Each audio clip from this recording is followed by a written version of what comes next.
Blessings, everyone. I want you to really take heed to this warning that the Lord is speaking of today. And He's talking about two specific spirits that have already been starting to try to attack you and to creep in, or things that will try to come. And those are unbelief and depression.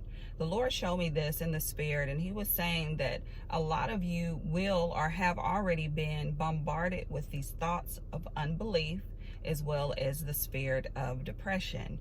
Now, right now, you're in this place of transition, and so of course, the opposite is going to try to show itself to you. This is where we can get caught up if we don't stop it before it gets started too far. And that is when we dwell on those thoughts of hopelessness, or we dwell on that unbelief.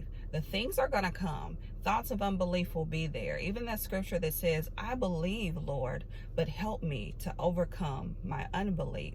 So that means that the thoughts, the fears, the worries, all of that stuff is going to come. But what matters is if you dwell on it. Remember, the enemy's tactics are always going to be thrown at us like darts in our thoughts, in our mind. And of course, he can use and will use other people, whether that's a person speaking things to you that you know that don't line up with God, or that's a person that you're constantly around that speaks negatively about situations or about life and even their life. They have just a very pessimistic attitude. Then you have to guard your heart and be careful of who you hang around and what you allow to entertain you. So as the Lord is speaking this word to you, He's saying, be careful of what is trying to creep in upon you. A lot of these things can be very subtle. That's why I appreciate the Lord, how He explains these things to us. And so He's saying creeping in. So that means it's not just all bam, that it hits you big at one time.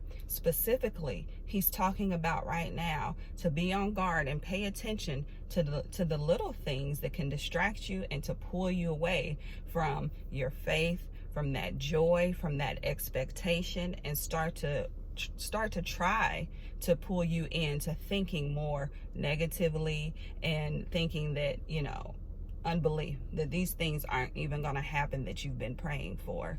So pay attention to what's going on in you, around you, and what you allow to entertain you. All right, family, I love you. Have a blessed day, and I'll talk with you soon. Bye-bye.